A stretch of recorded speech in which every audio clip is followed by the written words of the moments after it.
तर महाराष्ट्रासह संपूर्ण देशभरात गणेशोत्सव मोठ्या उत्साहात साजरा केला जातो। मात्र हाच गणेशोत्सव पर्यावरणपूरक साजरा व्हावा याबाबत जनजागृती करण्यासाठी नाशिकच्या के वाघ महाविद्यालयात गणपती कार्यशाळेचं आयोजन करण्यात आलं होतं। या कार्यशाळेत अगदी लहान चिमुकल्यांपासून ते महाविद्यालयीन अशा जवळपास 3000 विद्यार्थ्यांनी उत्स्फूर्त सहभाग नोंदवला होता। विशेष म्हणजे एखाद्या मूर्तिकाराप्रमाणे या मुलांनी विविध रूपातील सुबक अशा बाप्पाच्या मूर्ती साकारलेल्या। याच विद्यार्थ्यांशी बातचीत केलेली आमचे प्रतिनिधी प्रांजल कुलकर्णी यांनी। या चिमुकल्यांनी खरं तर सुंदर असे गणपती बनवलेत। कोणी बाल गणेश बनवलेला आहेत, कोणी दगडूशेठ असेल, लालबागचा राजा असे बनवला आहेत, तर कोणी अशा प्रकारे आपण जर बघितलं तर गणपतीची सुंदर अशी मूर्ती असेल, बैल असे असं वेगवेगळं काय काय बनवलेलं आहेत। ये क्या बनाया तुमने? मैंने गणपति बाप्पा बनाया, मोदक बनाया, उंदीर मामा बनाया और बेल बनाया। बेल क्यों बनाया? ऐसे ही बनाया। कैसे बनाया? मिट्टी से बनाया। कितनी देर लगी? आधा घंटा लगा। ओके। और तुम्हारे साथ फ्रेंड्स भी थे क्या तुम्हारे? यस। फ्रेंड्स भी थे। कैसे किया सब? कैसे एंजॉय किया आज? अच्छा। ओके। मज़ा आता है गणपति बाप्पा? यस। गणपति बाप्पा क्या है? गणपति बाप्पा भगवान है। भगवान है। क्या करते वो हमारी रक्षा करते। रक्षा करते। ओके। तुमको गणपति बाप्पा कुछ बोलने आता है, वक्रतुंड या कुछ ऐसा बोल के देखो? वक्रतुंड महाकाय सूर्यकोटि समप्रभ निर्विघ्नं कुरु देव सर्वकार्येषु सर्वदा। यस। तुम्हारा नाम क्या है? स्वरा यादव कोठुळे।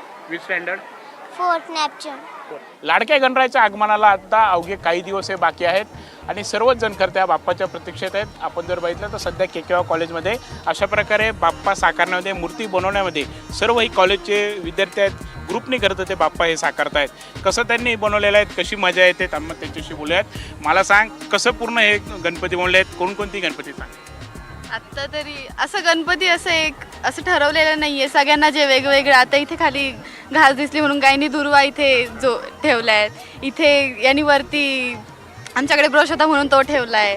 इथे सगळ्याचे सुंदर सुंदर गणपती बनवले आहेत, इको फ्रेंडली।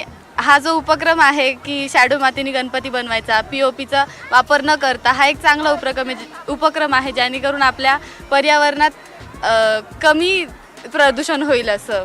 तर इथे सगळे माझे मित्र मैत्रिणी आहेत, आम्ही सगळ्यांनी मिळून असं छान बनवलं आहे आणि मला खूप अभिमान वाटतो की मी एक NSSची व्हॉलंटियर आहे, जेणेकरून मला हे सगळे इको फ्रेंडली गणपती बनवायला मिळाले। आणि मी सगळ्यांना विनंती करते की सगळ्यांनी इको फ्रेंडली गणपती म्हणजे शाडू मातीचे गणपती घेतले पाहिजे असं। आणि हे जे गणपती बनवले आम्ही आम्ही शाळेत जसं बनवायचो आणि शाळेत जी मजा यायची बनवायला, तीच आज पण या NSSच्या कॅम्प थ्रू, या कॉलेज थ्रू आम्हाला खूप आनंद वाटतो आहे बनवायला।